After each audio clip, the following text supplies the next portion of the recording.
Aproveitando falar de bolsa agora, Stormer, a gente está vendo o Ibovespa, então, batendo a máxima histórica nominal, e está sendo carregado, obviamente, pela Vale, também bate recorde, a Petro voltou a performar bem, os bancos também estão performando, mas dentro da bolsa como um todo, o que ainda precisa andar, o que pode estar até segurando a bolsa, enfim, como é que você está vendo decompondo o Ibovespa, não falando só do índice inteiro?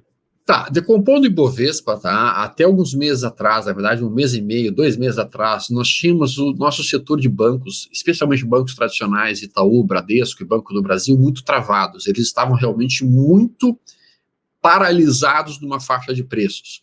Isso estava acontecendo, Urch, basicamente porque grande parte dos gestores de assets estavam fazendo a seguinte estratégia: estavam vendidos em bancos tradicionais e comprados em bancos digitais, estilo Banco Inter, estilo BID, BPAN e assim por demais. Então essa forma de atuar, que se chama long and shorting, que fica vendido numa ponta e comprado numa outra ponta, estava produzindo toda essa dificuldade dos bancos, especialmente Itaú, Bradesco e Banco do Brasil, subirem. Isso modificou-se nas últimas semanas. Nas últimas 2 semanas e meia começou a entrar uma pressão de compra bem forte no setor bancário, no setor financeiro, especialmente no setor de bancos tradicionais, e o setor de bancos digitais deu uma arrefecida. Nos próximos 2, 3 meses a gente deve estar observando essa inversão, essa aproximação dos bancos tradicionais em relação aos bancos digitais. Ao mesmo tempo, a gente está vendo muitos ativos que antes estavam um pouco mais parados e que não tinham conseguido fechar completamente ou sequer se aproximar do seu topo pré-pandemia, já começaram a dar sinais nessa direção. Quais deles? Especialmente o setor de varejo, em que a gente fala de shoppings, shopping centers, BRML3, Brasil Malls, GTA3. A gente está vendo que esse setor começa a apontar uma intenção de romper o retângulo que estava sendo construído no fundo para tentar voltar para o topo anterior. Inúmeros papéis estão mostrando essa sinalização e, portanto, tornando o mercado mais comprador. E isso talvez empurre o Ibovespa, inclusive, para a casa dos 128, quiçá 140 mil pontos, que é um dos alvos principais que alguns traders mais famosos têm. Leandro, como é que você está vendo aí a dinâmica do Ibovespa?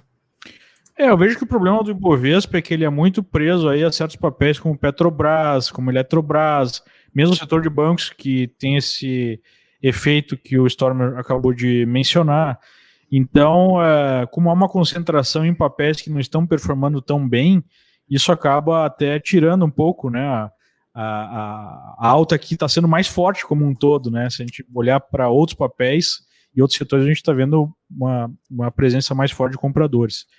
Então, isso só demonstra a importância aí de eventualmente dar uma selecionada melhor, né, nos papéis.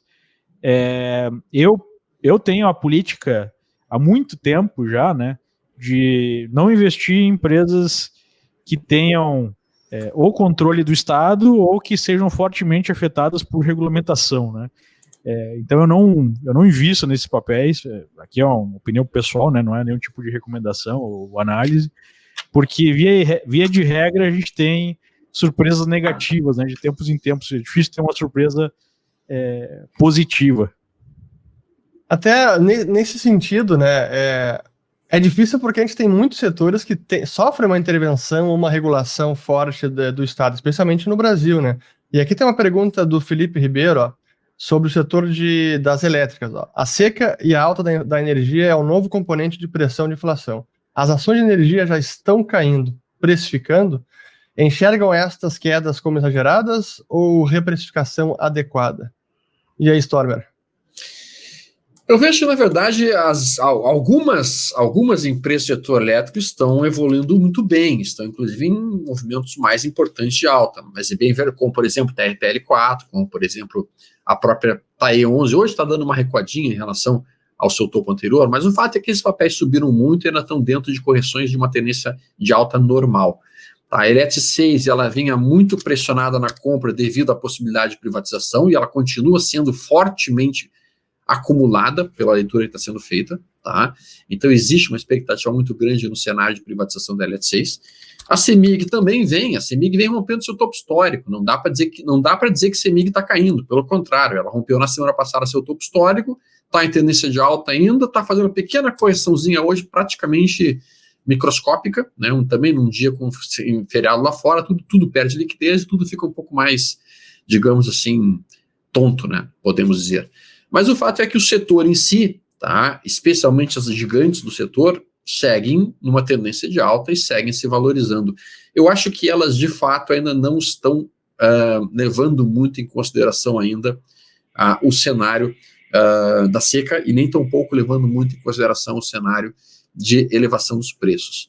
É claro que a gente sempre tem um medo nesse setor, que é justamente o aspecto que o Leandro comentou, né? Daqui a pouco vem uma ingerência governamental aí, que impede repassar o aumento para o consumidor, e aí com isso as empresas podem sentir pesadamente alguma interferência. Nós vimos recentemente uma outra interferência na própria Petrobras, a mudança do presidente na véspera de uma semana de existir opções, e que também produziu uma volatilidade brutal dentro do mercado.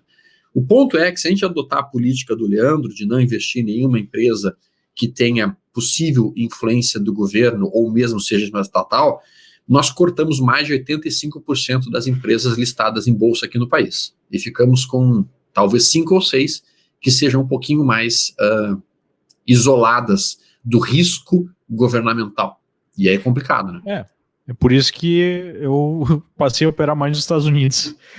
Mas tem uma lembrança aí para fazer, né? Eu lembro que a derrocada, digamos assim, do PT, da Dilma e tudo mais, começou naquela assinatura da MP do setor elétrico, onde os contratos foram rasgados, o preço foi baixado na canetada, e isso foi o começo do fim, né? Então acho que há um medo aí, até pelo que aconteceu na Petrobras e pelo fato de a gente estar iniciando mais um ciclo aí de eleições, que possa vir alguma medida mais populista nesse sentido, porque, se não me engano, é a maior seca em 100 anos, né?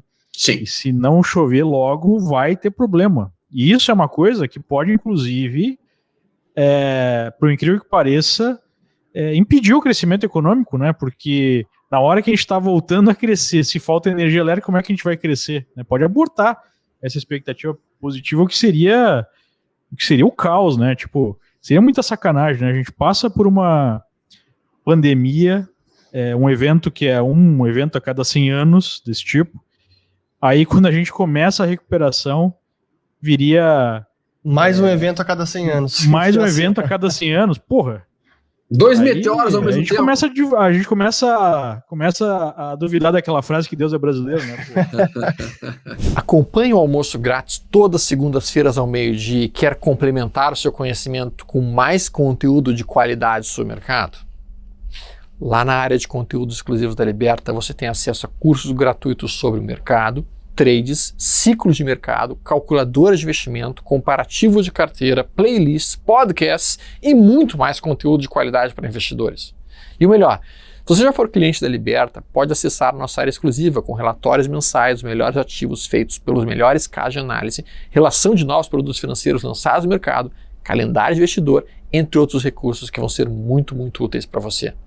Para acessar a Liberta, é só clicar no primeiro link abaixo desse vídeo. Inscreva-se já!